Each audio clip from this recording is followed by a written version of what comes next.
Hi friends, Ramzan ఉపవాసంలో ఇది 9వ రోజు. ఉదయాన్నే 5:50 ఫజర్ నమాజ్ అయిపోయింది. ఇంకా మధ్యాహ్నం 1:30 జోహర్ ఉంటుంది. అలాగే సాయంత్రం 5 గంటలకు అసర్ నమాజ్ ఉంటుంది. అలాగే సాయంత్రం 6:28 మగ్రిబ్ నమాజ్ ఉంటుంది. అలాగే 8 గంటల నుంచి 9:30 వరకు ఈశా నమాజ్ ఉంటుంది. 9 ఉపవాసాలలో ఇది 2వ శుక్రవారం.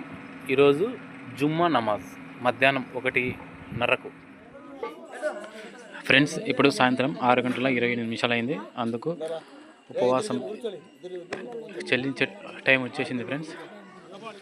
ఓకే, ఇప్పుడైతే నేను ఖర్జూరంతో ఉపవాసం అయితే చెల్లిస్తున్నాను. ఓకే, ఇన్షాల్లా ఆమీన్.